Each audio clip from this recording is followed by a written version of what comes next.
This Friday on Politically Conscious, 11 a.m. Eastern Standard Time, our experts break down the fiery clash with MAGA debaters at TSU, Jimmy Kimmel's controversial return after being ousted for his Charlie Kirk comments, and his RFK Jr. turning the CDC into a joke. Plus, Atlanta Mayor Andre Dickens fights to protect black and women-owned business contracts as DEI comes under attack. If you're tired of the propaganda, listen to us. What's up, everybody? Welcome to episode 44 of Politically Conscious. I'm in here with my brother Leo Smith. Our longtime correspondent Emil Bryant had an emergency, so we're going to do this from the middle, but I'll play Emil's part if I can. And Leo coming from the right of things. If you are a first-time watcher of the Politically Conscious show, we react to the things that are going on in politics. We play clips on various issues and basically get each other's response, typically from all three perspectives, preferably, as I like to say, from my political experts. Leo is a political consultant, as well as Emil, who may get to come on later, but unfortunately, we just found out he wouldn't make it with us. But basically getting their expert opinions, and then I'll give my little, as I always say, my 3 cents on the issue as well. But if you will, Leo, just introduce yourself, tell them your background, and we're going to go ahead and get us some clips, because we got a lot of different conversations today that we want to have. And so let's hit as many as we can as we knock out this hour. Yep, it was great to be here with you again, Montoya. These are important times.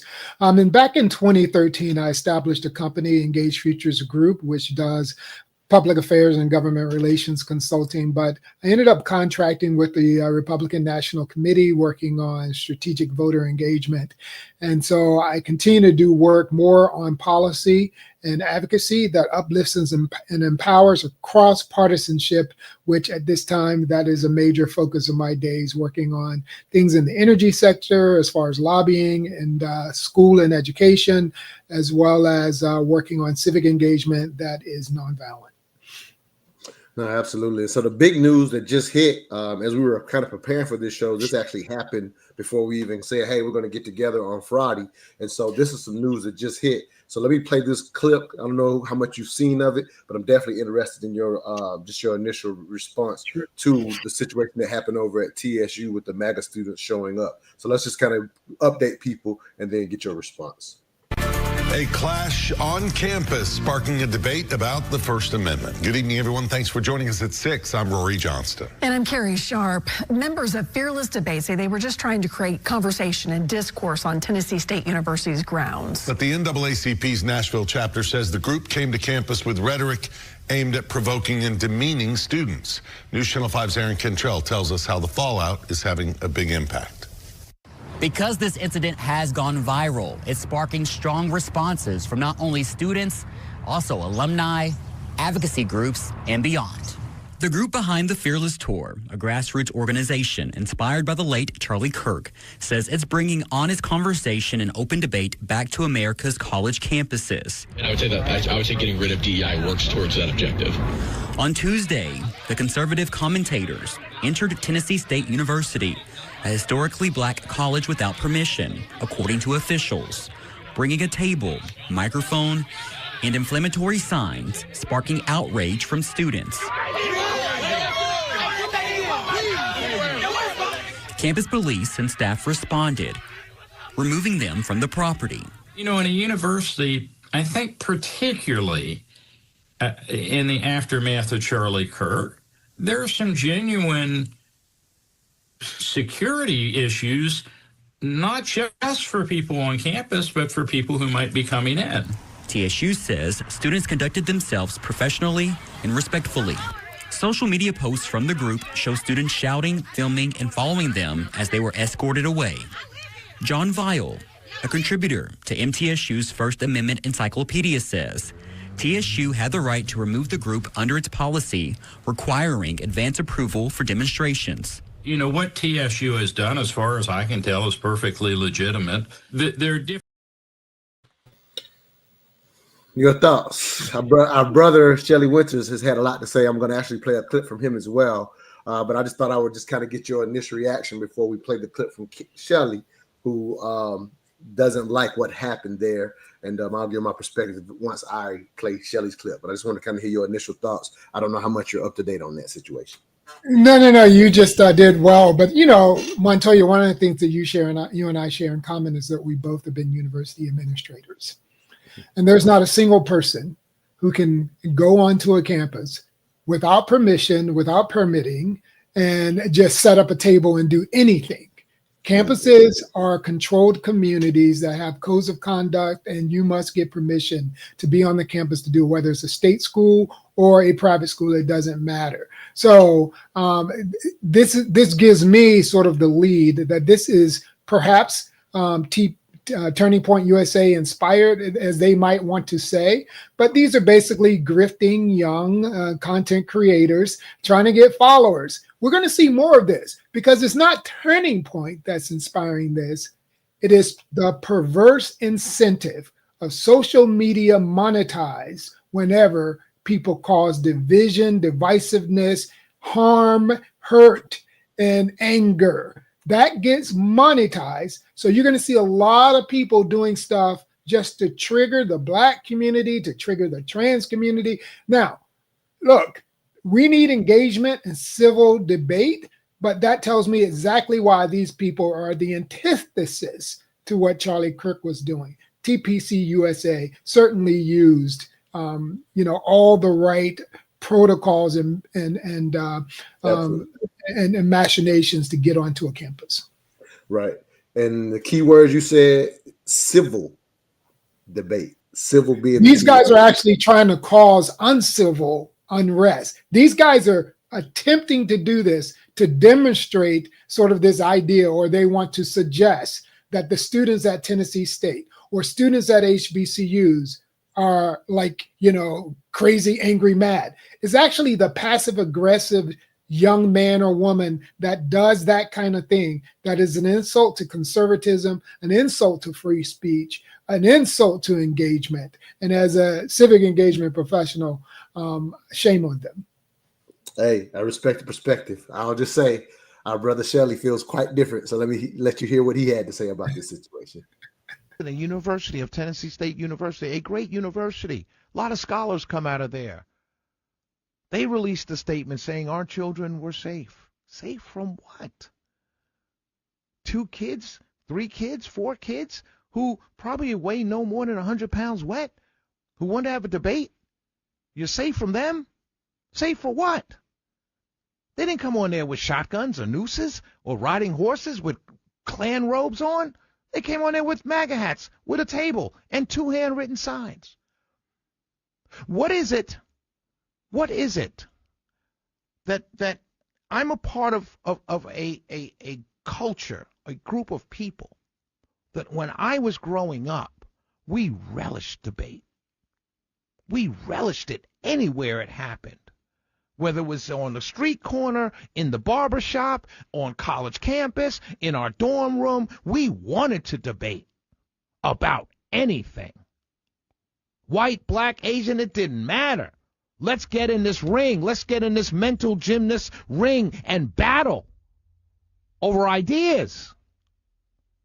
You're telling me that everybody right now on social media in the black community is celebrating the fact that we ran them off? Where they do that at? Yes, I said it that way. Where do they do that at? Now, when I was growing up, we played chess. We debated everything. We debated women. We debated sports. We debated politics. We debated ideologies. We debated everything. You go into a barbershop when I was growing up, and there was a debate going on from 7 in the morning till 12 at night. We didn't run people off. They have a MAGA hat on. Oh, my God. Stop the presses. They're murderers. We didn't run from debates when I was growing up. And any adult now on social media that would cheer, yeah, we ran them off. You ran them off from a debate? Where do we do that at? Not in my community. This may be a new place. These are new people. I don't know them. Because in my community, the way I grew up, where I grew up, we debated on train stops. We debated on train platforms. We debated on the school bus. Anytime you got to show that you knew information and you were smart, you showed it. and you debated. That's how we learned. That's how we got better. We never shied away from a debate. Like you said, we've been on college campuses. So, and Shelley has too. And notice how Shelley, see, that's the perfect straw man. You know, people say straw man, that's straw man in politics. All that. Let me explain what that means. That means forming a rebuttal that has nothing to do with the original hypothesis, the original statement. The original statement is that these young men did not get clearance to set up a table. Now, Shelley went to Syracuse University. Yeah. I guarantee you, see, notice that he didn't talk about when he was at Syracuse. See, that's smart on Shelley's part. He's a good entertainer, okay? So he didn't talk about, he says, when I was a young kid in my community. Well, they didn't go to a black community. They went to a university. So if they come to Syracuse, Shelley, they would have got kicked off the campus. You, Shelley, as a student at Syracuse, if you set up a table, there are some schools that even require a student to get permission. So you probably even would have been said, break your table down, da, da, da, da, da. Now, the other issue is that, again, we always got to look at the source. Why are so many people unwilling to challenge the violence creating divisiveness? There are ways to enter a campus. I've done it. I was a Republican strategist. I entered many HBCUs. As a matter of fact, I formed Republican chapters on HBCU campuses, but I did it collaboratively with the campus, respecting them, whether it was Georgia Tech or Morehouse College. That's how you do it. And Shelley knows that because sometimes he even went with me. But he has to entertain his audience. Yeah, well, what happens is, and that's the call out. That's the call out in this situation because, again, the like you said, the issue is the protocol. If we just simplify it to that, because what I was going to highlight, hoping that you and Emil both could be on, but I was going to highlight for y'all, all of y'all love what I do with Mental Dialogue every third Friday in the coffee shop. I would love to. What I'm doing in the coffee shop would actually thrive on campuses. But what those gentlemen, I guarantee you, though, Montoya, those gentlemen won't show up for your coffee house dialogue because that's not their goal. Their goal is to create that viral moment when they're getting kicked off the campus. Absolutely. So yeah, you're absolutely right about that. But what I really wanted to highlight was even for my business that would thrive on a college campus, but since I choose to be a LLC versus a nonprofit, there's more protocol to go through to get on the campus, right? Let's just call it what it is. But I'm saying I couldn't even walk on, and all three of you love what I do. Shelley included loves what I do every third Friday in that coffee shop. I know from wanting to be on campuses. I've been invited on the campus through protocol and have gotten on campus and presented Mental Dialogue one time. You know what I mean? But ideally, I would love to show up. I have to promote and draw the students to me because of the protocols. It's as simple as that. But here it is. I want to say to my friend Shelley, I'm not even standing behind protocol. I'm actually wanting to call you out, brother. I hope you get to see this, for making a mockery of our community and calling us weak when, like you said, you just basically use a straw man to make a mockery of our community. I don't respect that. That's real talk. Yeah, there's certain, I mean, even as a Republican strategist and a conservative, there are certain things that you got to just be willing to ask. Is it true? Is it true? I mean, first start with that. Now, again, I give Shelley some grace because he's an entertainer. So he doesn't have to speak the truth. It's not a requirement in entertainment to represent truth.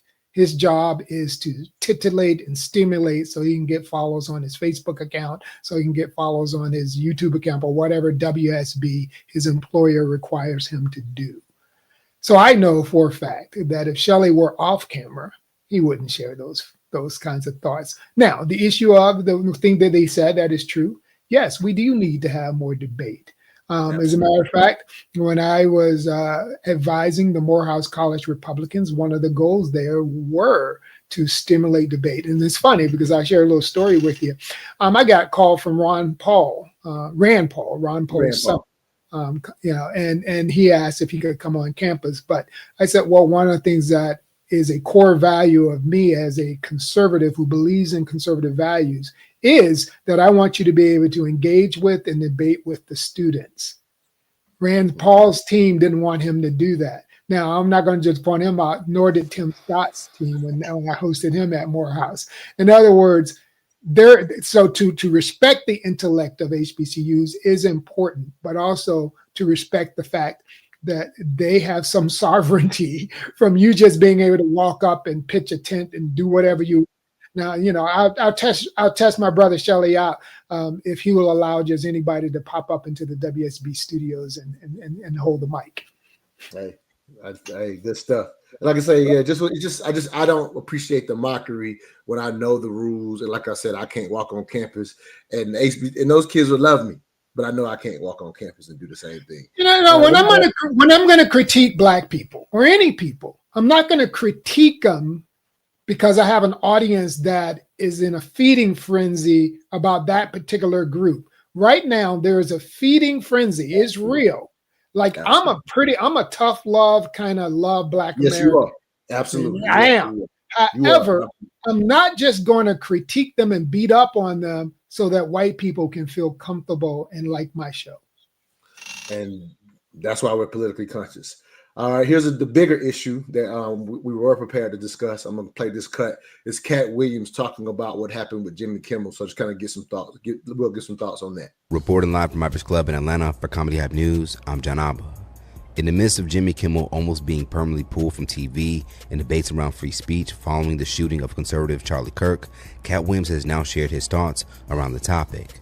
As you know, Williams is considered to be one of the most outspoken comedians of his time, as he has shared several controversial perspectives on and off the stage.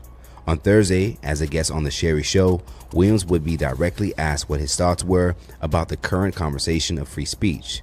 Specifically, host Sherry Shepard would go on to ask, "Free speech is a hot button topic right now. Do you feel like when you're on stage, do you have to in any way censor yourself? Do you feel like in any way it was shut down for you?" In response, Williams would admit two key things. One being that he believes in taking caution to what you say, and that those who tell the truth are often unwanted. I think you're asking me, if you were to drive 100 miles an hour, would you be more cautious? I think the answer should be yes. Freedom of speech, yes, that is something that we all have, and yet there's another thing that exists in our world. Truth tellers, whistleblowers, people that stand for the truth and wish to communicate that to others. We are often persona non grata. I'm lucky every day to wake up as an American in the greatest country in the world, and I never lose sight of that. As mentioned, Williams' statement would come 2 days after Jimmy Kimmel would finally return to air on ABC after he was temporarily pulled for comments he made while discussing Charlie Kirk's shooting. We hit some new lows over the weekend with the MAGA gang desperately trying to characterize this kid who murdered Charlie Kirk as anything other than one of them, and doing everything they can to score political points from it. FCC Chairman Brendan Carr would go on to give Kimmel and his partners a warning for his comments, followed by media giant Nexstar announcing they were going to stop airing Kimmel's show across their network. Comedians' battles against censorship isn't new. Back in 2022, while speaking to Arsenio Hall, Williams would admit that free speech was under attack, following several comedians being publicly canceled for jokes they made at the time. For those who don't know, under the First Amendment, Congress shall make no law respecting an establishment of religion or prohibiting the free exercise thereof, abridging the freedom of speech, or the press, or the right of the people peacefully to assemble and to petition the government for a redress of grievances. For some, Jimmy Kimmel's recent drama will showcase how those rights can be taken away. Online host Joe Rogan would issue his own warning about those on the right who were happy about Kimmel almost being canceled for his Charlie Kirk comments, suggesting that what happened to Kimmel is now what can happen to them. First of all, I definitely don't think that the government should be involved ever in dictating what a comedian can or cannot say in a monologue. That's fucking crazy. It's crazy. And if people on the right are like, yeah, go get them. Oh my God, you're crazy. Because this will be used on you. Yeah. Let them say the government should be involved in censoring people's speech. Yeah. Let them support that. So this is speaking of our brother Shelley, this is an area where I know he disagrees with what happened with Jimmy Kimmel. He pointed out on his page, and so and now Jimmy Kimmel has been brought back. I would say, due to the backlash of him being fired because this conversation is coming up. Is free speech under attack? We've highlighted Trump going after Harvard on some previous shows based on some certain things, and so. That is something that I think is that we still have to have the conversation, even with Jimmy Kimmel being brought back. From my perspective, what are your thoughts, Leo? No, I think first of all, let me just be very clear, because when people quote certain things that suggest that we have certain constitutional rights, it's important to put those things into perspective. So when the good use of the explanation of our First Amendment rights were made, the thing that Joe Rogan points out that I want to emphasize is the government doesn't have the right to limit your free speech, but your employer does. So Jimmy Kimmel was employed, and his employer has the right to limit his free speech. So Cat Williams understands that. Dave Chappelle understands that. You remember his big fight about people saying, we're going to hold you responsible for what you say. And he says, well, I'm freely going to say it. That's why I'm independent. But he also understood that he's not free from the repercussions. Dave Chappelle just said, well, I know that folks in the LGBTQ ABC community is going to hate me, as Dave Chappelle would say it, but I'm willing to take the repercussions. So we got to be willing to do that. Shelley can say anything he wants to on his show, but WSB, his employer, is going to boot him or remove him or suspend him at their whim, pretty much based on their brand and their marketing goals. So it's arguable that if Donald Trump hadn't interjected with his stuff, his social media posts, and this is where Ted Cruz, a hardcore MAGA Republican, I agree. Rand Paul, who I mentioned earlier, agrees. There are a lot of Republicans, Don Bacon out in Nebraska. There are tons of Republicans who totally disagreed with President Trump making a move and putting pressure and letting it known that he wanted Kimmel fired. That is a violation of the First Amendment right. Conservative Republicans feel the same way. Right, absolutely. As a matter of fact, I got a quick cut of Jimmy Kimmel in his return, just a very quick cut, and Trump's response to his actual return. I thought it was worth showing on the show. It's actually only a minute, so bear with us. Well, Jimmy Kimmel received a standing ovation after returning to ABC last night. Jimmy Kimmel received a standing ovation after returning to ABC last night. He delivered an emotional 18-minute monologue talking about the importance of free speech. It comes after ABC preempted his show following comments he made about the political affiliation of the suspect in the assassination of Charlie Kirk. Kimmel had tears in his eyes as he addressed those comments in his return. It was never my intention to make light of the murder of a young man.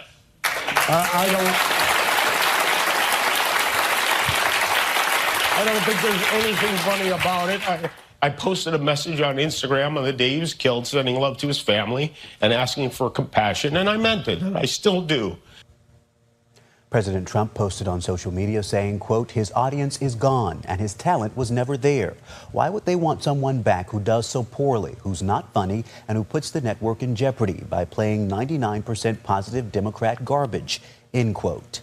ABC 10 is an affiliate of ABC, but not owned by ABC. We are owned by Tegna. We aired Jimmy Kimmel Live last night and will do so again tonight after Late News Tonight at 11. So no surprise that the president, in his position, has no concern with that, right?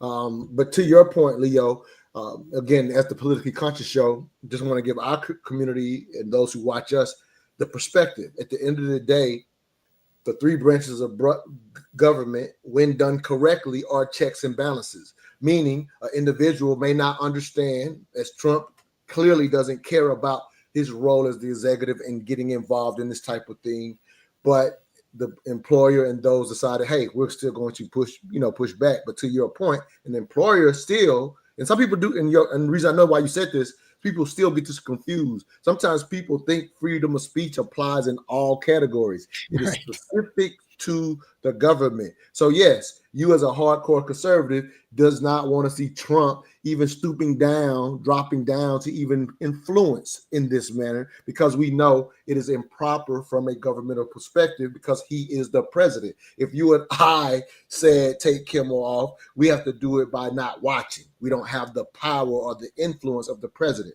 So in that regard, it is incorrect for the president to constantly make these comments. At the end of the day, we do have the checks and balances, and partly is to a degree why Kimmel is back, because it shouldn't be influenced by the government, by the president. Now, I think some people are still choosing not to show him and whatever, but to your point, the employer can decide based on whatever whim they choose. So I do want to have that clarity out there.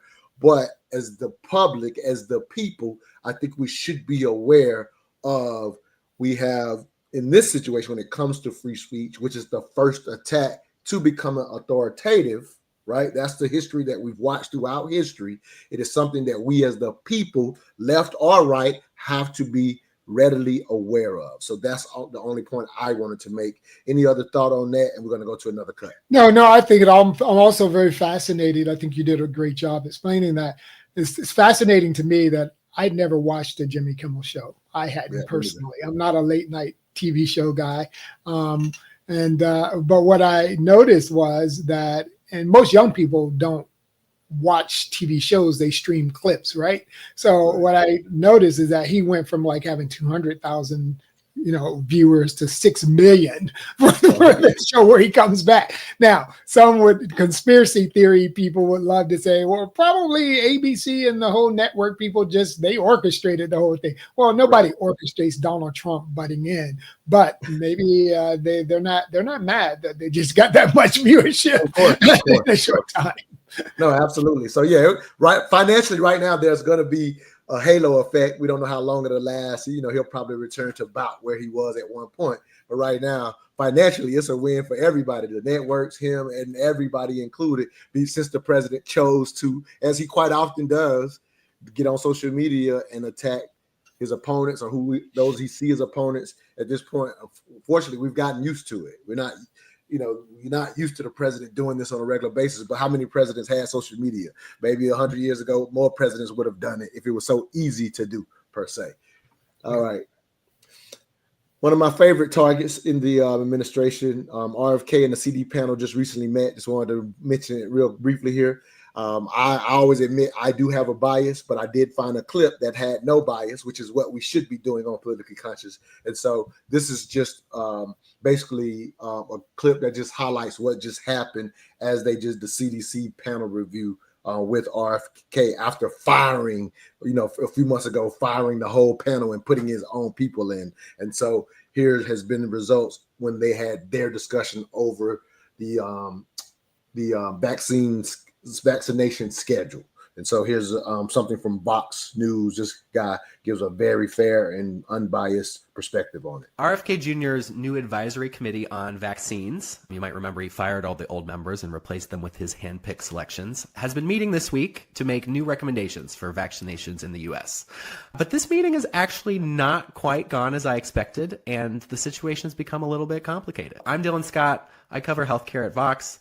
Let's break down where things stand. The panel has made one big change, which was a change to the recommendation for the measles, mumps, rubella, and chickenpox combination vaccine, which is more commonly known as the MMRV vaccine. But there's a catch, because they actually ended up taking two confusing votes on this particular shot. So on their first vote, they decided that MMRV is now recommended only for kids who are ages 4 years and older, instead of 1 year and older, as the current guidance states.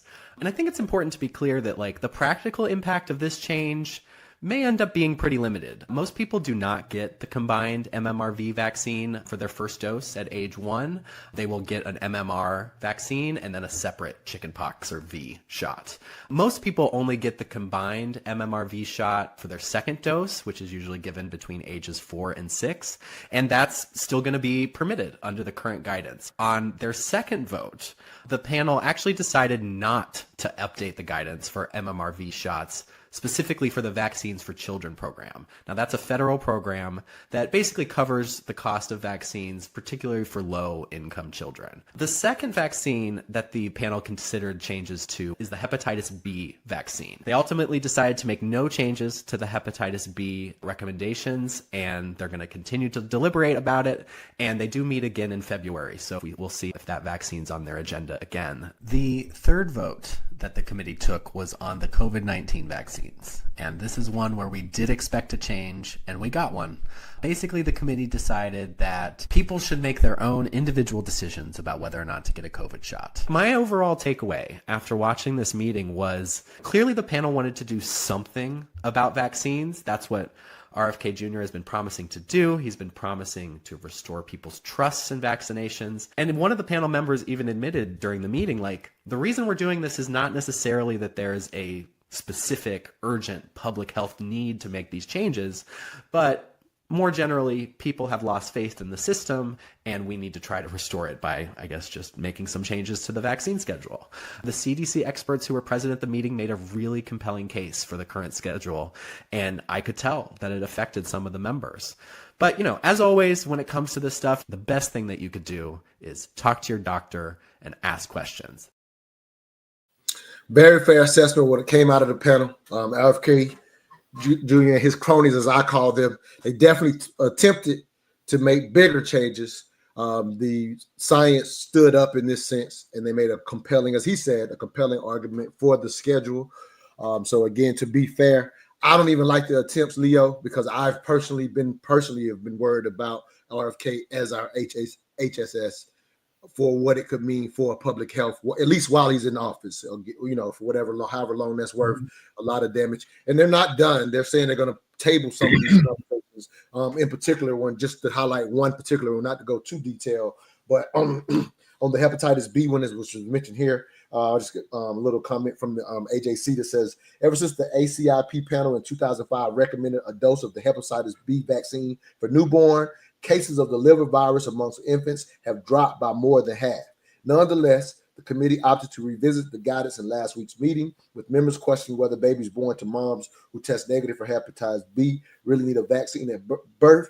The panelists considered whether to recommend delaying the initial vaccination, something doctors and parents already can choose to do. One committee member asked if the vaccination right after birth was asking our babies to solve an adult problem. Hepatitis B can spread through sex, sharing needles, or from an infected mother to a newborn. But several outside medical experts criticized the committees that the committee was debating the issue at all, and said the vaccination is safe and successful at reducing infant infections. So I always talk to people when it comes to vaccines, because they've obviously become a hyper issue, specifically after COVID. As someone who's always tried to give as much correct information as possible when it comes to this, what I've always highlighted that quite often gets missed when you see it being debated online. What happens is all medicines, whether it's a vaccine or some medicine that can save your life on the medical table, that what happens is all medicines are offered to the public or allowed for use based on a risk-reward analysis. So to explain what I'm saying, just to be as brief as I can possibly be, if this medicine can save you on the surgery bed and it's super dangerous and has a lot of side effects, it's only used in the incident that it could save your life. This is the most extreme medicines. So it's only used based on the risk reward. So hepatitis B, when people are always alarmed, oh, they give it to the baby on the first day. Well, the reward is reduced liver, the liver incidence by half for those babies. And the safety protocols and the testing has proven that it hasn't been harmful. It's only released based on the risk reward. That's something. So so that's good stuff. Montoya, let me be clear. So let me make sure I understand. All right. There was nothing changed about the hepatitis B protocol, right? At this point, they're waiting to talk about it later. So it's a discussion, right? It's a debate, and scientists should be heavily engaged, etc. Doctors should be heavily engaged. Epidemiologists should be heavily engaged. So, and we should pay attention and not panic while they're having a discussion, because the discussion is a helpful thing. We need to level set on some of this stuff. Now, because there are people who, though they might be scientists, they are also very paternalistic. They believe in Big Brother telling people what to do. And so that's the pushback on what did change, and that is the mandate for COVID shots, right? So I know I have tons of friends, and I'm concerned about them sometimes. I went ahead and took the COVID vaccination. I chaired the subcommittee, state subcommittee for COVID, for our response here in Georgia. However, I do respect the rights of people not to receive it. So if a corporation says that you have to, if you're working at Home Depot and Home Depot says to work here, you got to take the COVID shot, that is absolutely still supported, because the government can't tell that corporation what to require as far as vaccination of its people. Now, where you get it confused is you hear about people in the military refusing to do it. Well, those people get basically discharged, because the government can tell people who work for the federal government or are part of a federal government operation, they can tell them that they have to or don't. But now those soldiers who refuse to take the COVID shot will not be forced to leave the military. That's what's important. That's the big change. Right. No, fair enough. Yeah, again, I want to be fair to it, even though I'm not a personal fan and I admit my bias on the show or whatever, but I basically wanted to give a fair assessment to what recently happened. So good stuff. All right. So here's something that's happening in Atlanta. I just saw this on the actual AJC. And so I'm going to share just a part of an article, because there was a long dialogue about DEI, right? And the executive order came down. And so I'm highlighting this personally because I happen to see it as, again, front page of AJC. And this is my personal challenge for how, in my opinion, propaganda and political strategy effectively created the DEI conversation to include some of what Turning Point and Charlie Kirk was heavily involved in. I felt like they changed the narrative and effectively changed policy. That's how politics is played. And if we're going to say raise political consciousness, I'm also saying to anyone out there watching or listening to us, this is how the game is played. And in this opinion, I feel like left and right got duped on actually what DEI was. And so now we have the Atlanta Mayor Dickens. This is again, just a short piece of an article. I'm going to share it as clearly as I can. It says, since the Trump administration began taking aim at diversity initiatives and federal minority contracts rules, local government and airports have been left with prospect of losing federal funds if they stand by their own contract diversity goals.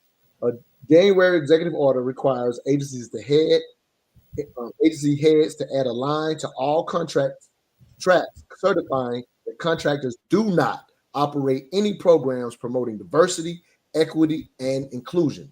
Like many localities, Atlanta is reliant on hundreds of millions of federal dollars for projects ranging from airport concourse construction to beltline expansion and housing programs. And with this year's federal cuts, the city has already seen hundreds of millions of dollars in housing and infrastructure funds disappear or come under risk. But Atlanta is also where the Mayor Maynard Jackson pioneered minority contracting 50 years ago and arguably forged the city's reputation as a hub of Black entrepreneurship in the process. A U.S. Department of Transportation minority contracting program under threat in the courts was inspired by Atlanta's. As a result, the issue is weighing heavily on the city's leaders. Mayor Andre Dickens told that AJC that it is one of the most consequential moments in our history. The minority and small business contracting rules that have made Hartsfield-Jackson the world's busy and most efficient airport, he said, are now being challenged and threatened. His team is meeting every other day to discuss what to do. This is the metro that leads in diversity. And now the mayor, again, from my perspective, creating the narrative that DEI equated to less qualified, which legally it has not been that way since 1988. Could it even be done? The courts, it went to court, that couldn't even be done. That's not what DEI is, but that was the narrative. You get the president make an executive order, and now you have in a sense, one of the blackest cities in the country, fighting against how I feel we got duped from a propaganda and effective policy standpoint. I felt like we never played the game, and I'm willing to go as far as Leo calling out, in my opinion, Black Republicans for missing this part. For example, I'll say one last thing and I'll let you jump. Like earlier in one of our shows, when they found out that, for example, they're no longer recruiting Black engineers at the HBCU, there was a convention or whatever, and they're no longer recruiting Black engineers from the biggest convention that the HBCUs have in reference to engineers. Our government has been getting plenty of engineers to recruit them into the military to help with the infrastructure in the military. But under this administration, there was no more recruiting. Shelley was on the show saying, "Hey, we're talking to the administration about that's not a good look." So, I hope these efforts are being heard, but in my opinion, they're not being heard, but they're no longer looking for the military is not allowed to go to this convention. And you got the mayor saying, hey, this is a fight, and we're meeting every other day trying to fight to maintain this. Wow. Right now, the Congressional Black Caucus, our Black congressional leaders, sans the Republicans, we can talk about that some other time as to why the Congressional Black Caucus hasn't done a good job of engaging people across ideological boundaries. However, the Congressional Black Caucus had a presenter yesterday in one of its important panels. I paid attention, and his brother named Damon Hewitt from, I think it's called the Lawyers Committee, okay? One of the things that I thought he said that was really refreshing for me to hear, instead of a defensive position on all these things that are under attack, all these civil rights and social justice initiatives that became law and policy that has helped uplift and empower not just Black people, but America in general, things that are good for the workforce and the home force. That is a discussion that, though the Black consciousness movement pre-1960 and civil rights leaders pre-1970, they did very specific work. What did not happen is that we did not get definitional clarity. We did not continue to, as Shelley would say, debate these issues in a way that didn't just shut down people's lack of clarity, right? So this brother Hewitt, Damon Hewitt, said, and I quote, and I'm reading it because I wrote it down, we can't talk about being clear with other people on DEI, etc., because first we have to be clear with ourselves, meaning even Black Americans don't truly understand what DEI is and all of its implementation. And then there's a lot of concern as to whether or not DEI, like my concern, I used to be a diversity, equity, and inclusion consultant at the time that it was just called diversity.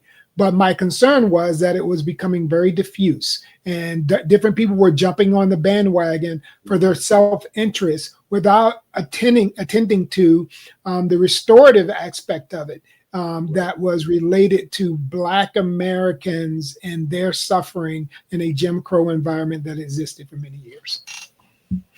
No, that absolutely is a great description, because I'm willing to admit, as much as I've because I understood what it actually was and why I was so adamant about my position, I've also owned that over the years, other groups have added on as we come up with these different diverse groups. And in their adding on, what happened to your point, in our misunderstanding of what, as a Black community, in our misunderstanding of what DEI actually is, we end up being collateral damage for who, in a sense, the right was actually attacking to try to remove from DEI. And so we kind of, under the umbrella, became collateral damage. But because I knew DEI, and I'm about to play a clip where I say this, DEI is a guardrail, because I was aware of it, I was always just adamant, we cannot lose this guardrail, despite the numbers might not even being what we want them to be. Like, here's the reality, even in Atlanta, when Mayor Maynard Jackson even came up with that amazing initiative 50 years ago, we were looking at 30% of actual contracts. In the goal in Atlanta right now, the goal is still 25%. But here's the reality. those black-owned businesses are only getting about 11% in actuality. So the and that is in a black-led city that has full control of the implementation of that, that goal. And so, yeah, I mean, we're so quick to just say is racism, but sometimes it's also what's the availability of talent that can do the job. And that's a real thing, folks. Yeah, and I'm not willing, and as you see, I'm willing to talk about it all because I'm not taking a narrative position. I hate the narratives. Let's just talk about it in reality. So as I've always understood it to be a guardrail, I'm also willing to speak to the reality that even in this city, we're only hitting it at 11% for a lot of the reasons that you're talking about, right? So I'm not hiding from the fact of what the actuality was, but I didn't know that Mayor Dickens would have to be meeting every 2 days about protecting the small business that we actually get in the contracts that we already have. I didn't anticipate it being that way in Atlanta, but it's a reality, in my opinion, if Mayor Dickens is willing to be quoted on the front page saying, hey, this is a real issue for us. Go ahead and say, I think I'm gonna play another clip. Go ahead and say something. No, let's be clear. I mean, people know that Donald Trump was actually very generous in his first administration for things that he didn't use the terms and we didn't, and we talked with Republican leadership. We didn't, Black conservatives weren't out there talking about DEI all the time. We were talking about improving communities, bringing more people to the marketplace, creating more ownership, creating more business startups. Right. Okay, you don't have to catch on to some kind of progressive language in order to do actually good work. And when we focused on it, not from a cultural issue, but from an economic resilience, from a national strength issue, is much easier for all sides to accept. Okay, except if your side is caught up on what terminology that we use and who gets credit for it. And so, so the opportunity zones, the funding of HBCUs, all that stuff, Trump was actually very aggressive and generous in his first. So what changed? So what changed was some people started to grift on the culture war that white men are being ignored. And in many ways they are. We can talk about that on another show. There should be a concern about white men and opportunity for them because they are people just like everybody else. And so you can hate me for saying that, but, and I know that there's a lot of insensitivity about the status of white men, but look, we're all, in my opinion, as a Christian, all children of God. And if you're not a Christian, maybe we're all the children of Allah. Maybe we're all the children of the universe, whatever you believe. But we're still human beings, all of us. And every person suffering needs to have some concern. I would love to have a discussion on what's going on with white men. There's a lot of research and science going on there. Now, the politicians are just using that to manipulate a moment and to stoke fear about DEI. And it is up to the talented 10th that Du Bois would talk about. It is up to those lawyers on the lawyers committee who understand lawfare, who understand what the Supreme Court is doing and what they're up against.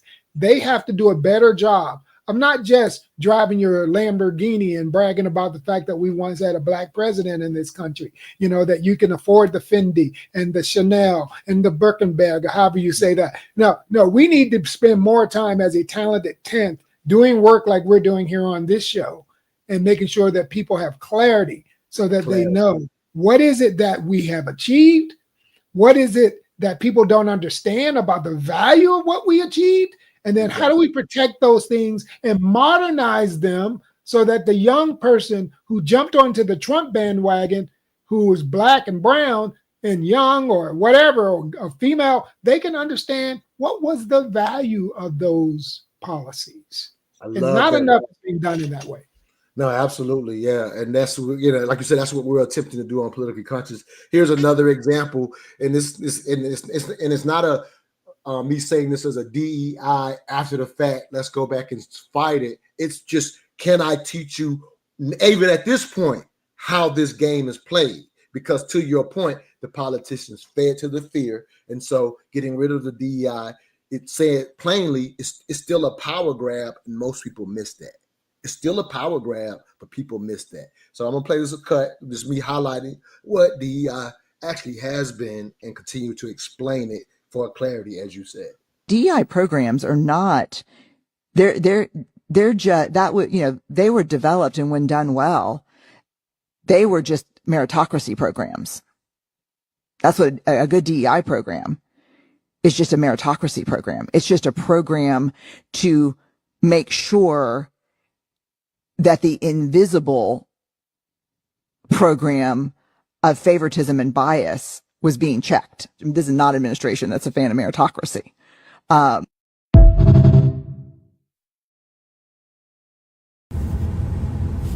This is what I've been trying to tell y'all for the longest. I got YouTube joints on it. Now we got a white woman saying it. DEI was guardrails against favoritism. Literally. Gave you no advantage. You had to qualify. I was in college recruiting. Could never get a kid in that wasn't qualified. Ever. But it was just programs to make sure money is spent recruiting others so that diversity was required, especially if you were going to receive government funding.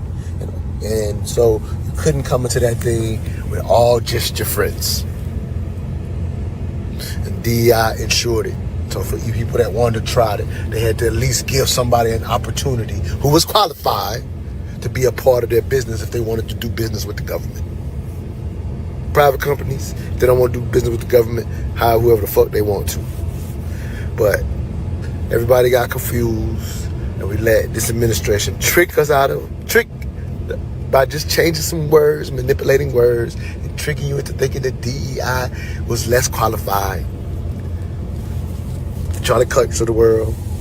I saw a kid, go debate him and just basically break down. He's like, tell me when DEI wasn't in reference to color. And the kid goes, women. And he looked confused as hell. People were giving you a bullshit narrative in order to get their friends in. We watched that happen with this administration, very much so. And so I know of industries that are significantly cut back because there are no guardrails. When I say significantly cut back, I'm talking about their goal of 3% increase of having, minorities or African Americans in the industry. Cut down 3%, down 3% to 0% because there's no guardrails. That's exactly what happened in the oil and gas industry. I know that for a fact. One of my members, 6-figure contract, because it's no longer in vogue to have her as a part of their program. When I tell you what she went through to be a part of the program, you will see there's no lack of qualifications. But it's not necessary anymore. So back to our friends and cronies that has always done it. Just wanted to play that cut just again, and I love how you couched it. Our job is to provide that clarity so that you know what you're up against. Because here's how propaganda is done. Again, we're a discussion about if you're tired of the propaganda, listen to us. So it's like we want to make you aware of when propaganda is being used to sway you, and basically sway you to not look at what it actually is. This is just one example. It gives you all the time. That's great. And let me just be clear too, because I've said this before and I want to make sure I say it again on your show. Our vice president, J.D. Vance, who is using the fears of white people and black people and manipulating that himself. Now, this is a brother that I've spent some really good quality time with before he became a political candidate. He is a smart, brilliant man. However, he also will admit to you that DEI programs established in the military allowed him to not only get finance for his education, but also gave him incentive, gave the schools that took him in, like Harvard, it actually gave them incentive to accept him at a standard different than its normal student body. So J.D. Vance benefited from DEI.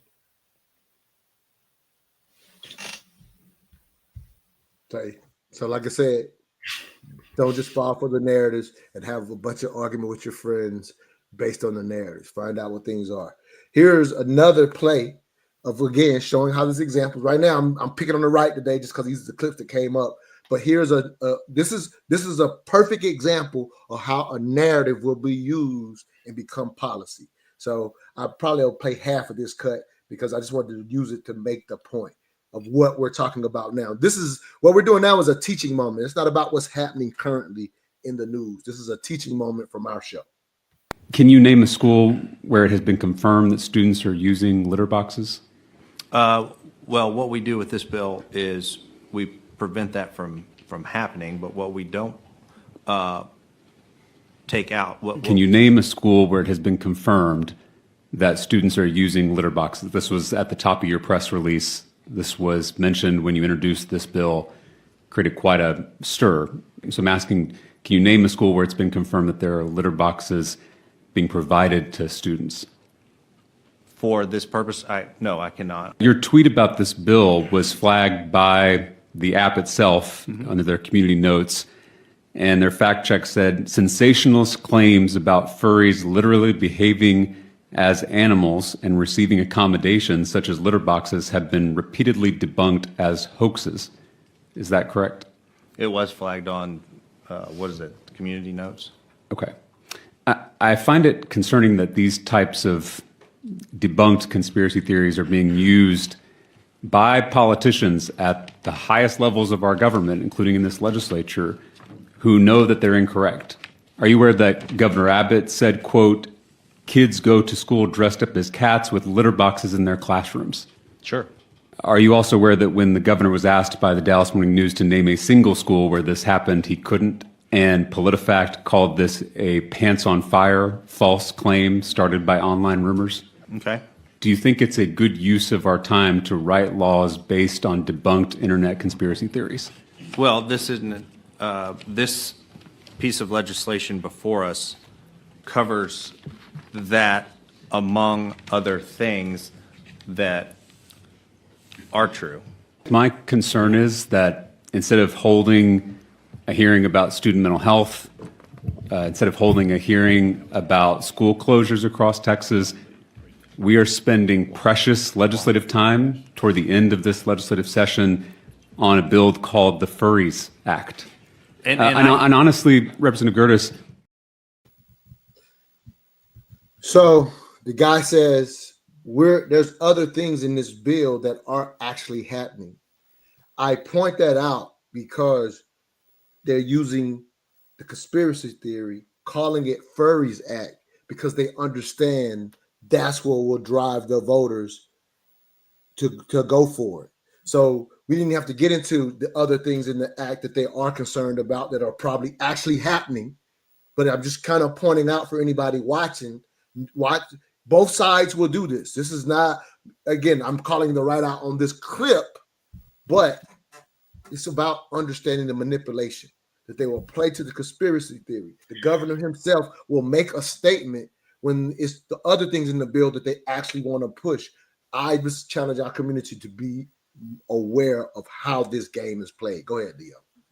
Yeah, it's so fascinating to me. And I'm actually Googling it as we sit here and talk about it, because there is some argument, though, as the gentleman defended, saying, and I think it's what a great question, are there any schools in Texas, that was the Texas legislature there, that have, kids using litter boxes?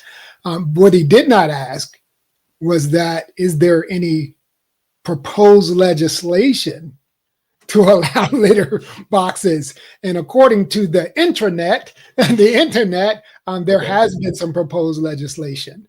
And so oftentimes what happens in politics is there are people who try and head off certain movements, but more than likely, they're not just heading off the movement. They're trying to also present legislation that's going to get them fellowships, fundraising, donations, etc., get them more statewide recognition because they might want to run for governor someday. You got a brother named Jason Estevez in the city of Atlanta who wants to be governor, but nobody outside of downtown Atlanta even knows who he is, right? So he's got to, if he were a Republican in this environment, he would probably go do something like, I'm trying to stop, dogs from attending, class in school, and that would get him some attention and make him, all the dog lovers will be like, oh, we're with you, whatever. So the point is that that's what's happening here. However, there are probably some people proposing such legislation under some kind of mental health movement or something like that within state houses. So I'm going to do some more work on it, because the internet suggests that there have been bills in Michigan and other places proposed. Hey, But again, just showing y'all the game. That's what we're doing here.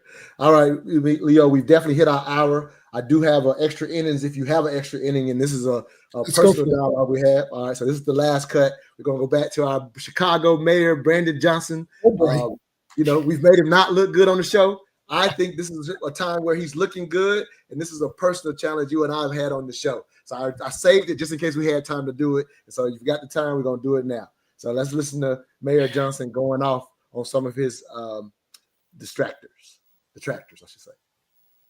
To offer, no, listen, Mark, I get to answer my question now. You've asked it. Mark, I've answered my questions. Of course they are, but you're not going to be able to avoid that if we don't do the things that actually work. We are not split on this issue. The fact of the matter is, no one has asked me to send federal troops into this city to make it safe. It has never come up. It never came up during the campaign. It's never come up in the first 2 years. The fact of the matter is, we are driving violence down on this city, and we're using every single resource that's available to us. Dr. King said this right here in Chicago, the National Conference on New Politics. What did he say? He said, militarism is a sickness. I am trying to eradicate the sickness from this city and from this country. I'm going to work hard every single day to protect the people who are caught up in violence in this city. Guess why? You want to know why? Because the vast majority of them look like me. This president has never asked a very simple question to me, Brandon Scott, Barbara Lee, Randall Woodfin. He doesn't talk to black mayors about what it's like to live in communities that have been disinvested in. So no, we're not going to succumb to the sickness and the evil that Dr. King warned us about a generation ago. It didn't work in 1974 when 970 people were being killed. It didn't work in the 90s when no one said a mumbling word about how many people were losing their lives because of violence in this city. And now we're actually doing the work that's working. Now all of a sudden everybody has these ideas. This is a group project, but we're not going to allow the President of the United States of America or any of his ilk look at the work that we're doing across this country, and then now we're experiencing some level of reprieve, and now he wants to put his name on our paper. No, not going to tolerate it. I think he looked much better than he looked when he was on that guy's show, not knowing how to properly answer it when he was asked, will the troops help? Will additional troops help curb the violence that happens in your city?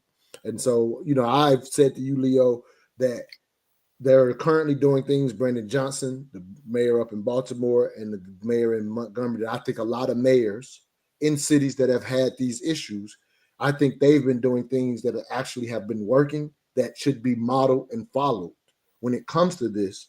And so to his point, and I agree, you don't have to, that's why we're here, but to his point, when we're actually getting, as he said, some reprieve, and that is happening, and I'm not saying that the reprieve in itself is enough.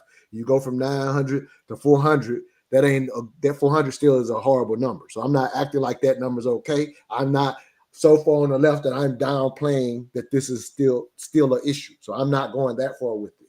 However, the things that are working, I think bringing in troops are not going to be effective. And I think they're saying they're being challenged with the funds to the degree that they may not be able to continue the things that have actually been working the last 2 years under his watch. So that's what I hear. And I think he looks way better in this clip than the one previous.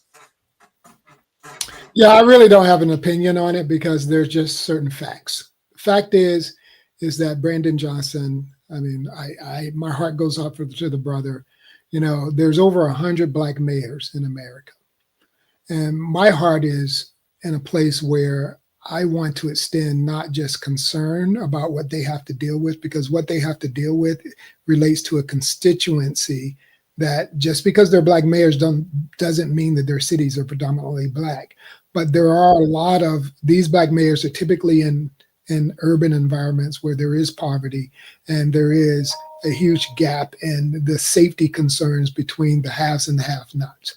What I would encourage Brandon to do is listen less to the academics, the pundits, his own team, the highly educated, HBCU educated elites and, the people like me. Listen more to the grandmothers and the mothers and the 9-year-old kids who want to play in the park. Listen more to them and get off the TV. And then the other thing I would tell any mayor is that you're in a situation now where people have to have confidence in you.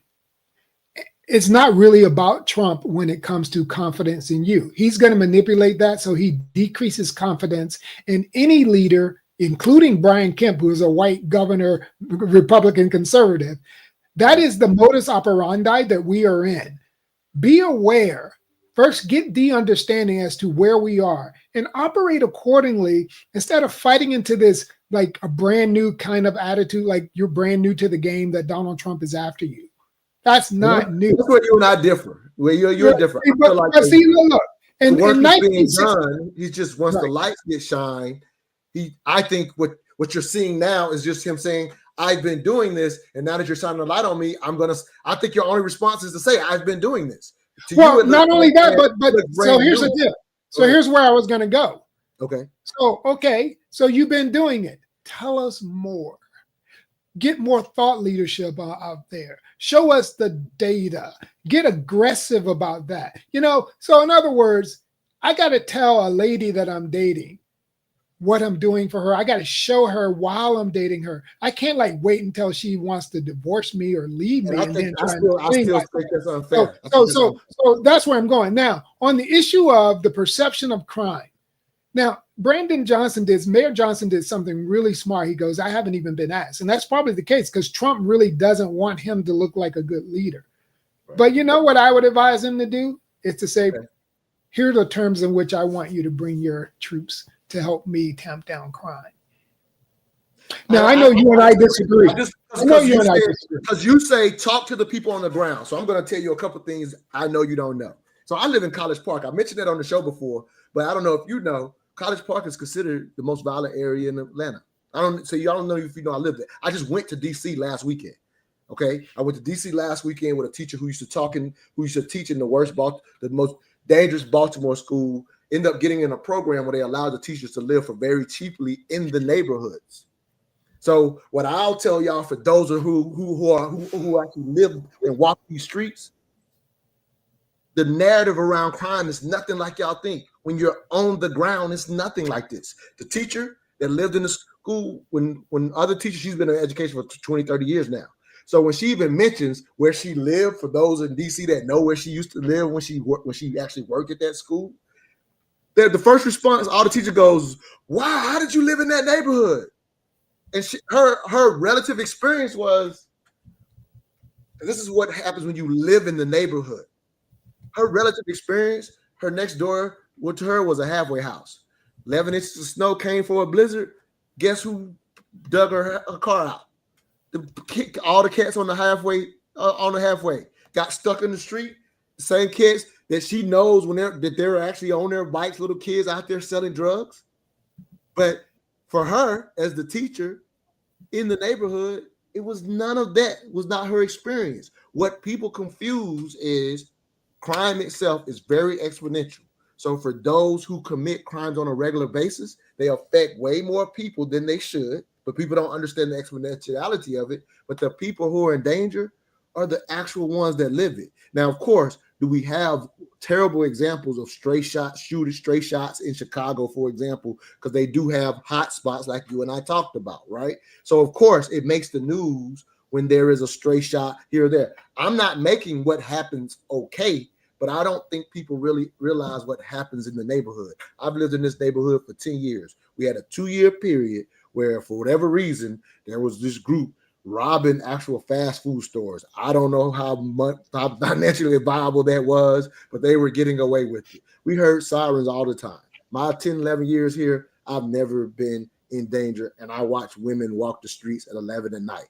I would not let my daughter walk the streets at 11 at night, but nobody's walking the streets at 11 at night if it's crime infested like people think on the streets. So I challenge all of those BS narratives because they don't understand how it actually happens and those that are involved. I'll give one last example. There's 6 million people in LA. There's 60,000 gang members. Everybody has heard of LA being a place where gangs are thriving. Out of those 60,000, it's probably 6,000 has never ever killed another. Again, I'm not making those numbers to minimize them. It's to put in perspective that out of the 60,000, that's less than 1% of the whole LA community, and even of those who are regularly involved in gang activity when it comes to murders, which everybody says they're trying to clamp down on. We're not realistic about how it happens in those communities. And so I would say if Brandon goes talk to that grandmother and goes talk to the people you say, that I think you will be surprised at what the answer is, especially when they've made significant changes in just since the pandemic, because the pandemic watched the whole country's crime rose. So that what's happened since the pandemic, I can't even give all the credit to Brandon. Economic opportunity has come back, so crime goes down. That's just what humans do. We've made the mistake of this country of racializing crime when it's literally just a human condition. That's my challenge. Well, look. When you point out College Park, what you're generalizing, Montoya, because I just looked up the Georgia Bureau of Investigation. I just looked up their crime stats. Now, College Park and Hateville, not a whole lot of difference between the two of them. But Hateville is considered the most dangerous city in Georgia, according to GBI stats, when it comes to theft, forced theft, as well as murder. Okay, so combining those two together, because those are the two most traumatic type of things to happen: carjackings, home break-ins, and murder. Right. So if you look at something like petty theft, actually, guess what? Vining's high-end community, very high-end community. Actually, a lot of petty theft over there because there's wealthy people. So you got to break down what is meant by crime. Definitional clarity is important. And then when I'm over there by the Porsche Experience in Hateville, guess what? There's not much crime happening in that area because of the intermixing of gentrification and the police concern, because you have businesses that have paid high tax dollars. But another section of Hateville, you may not find Leo Smith driving through it. So we got to be smart about that kind of stuff. And all I'm saying, and I don't think you're disagreeing with me, Montoya, is that there needs to be more conversations with people affected and impacted by high crime. And we're not really hearing from them. You may be, Montoya. You know what's going on. But I guarantee you. Y'all sound crazy. Y'all sound crazy to me. Y'all sound crazy to me. Right. And so see what I'm saying, Montoya, is that when I engaged with 8 hours of Congressional Black Caucus events yesterday, okay, there's not a single panel or discussion about poor Black people and what their concerns on crime. That's all I'm saying. And I can bow down to that, because that is not okay. And that's your bigger point. Not to say that that's not going to happen today, but it didn't happen today. But yeah. But I respect it at this moment, and I can respect that. Again, that's what the show is about. If we always say, hey, be consciously aware, your vote matters, then I would like to know that the people I'm voting for are concerned about my concerns. And so if it's not being discussed, that's a problem. So I can definitely salute you for that. And by the way, and I grew up in a neighborhood. I know you did. So I know, I'm not gang fights. I was engaged in some of that stuff. So I know that there are good people in poor, crime-ridden community. My mother's house was a sanctuary in such a community. Yeah, absolutely. All right, good stuff, man. Thank you for your time today. Beautiful. Have a beautiful weekend. Right.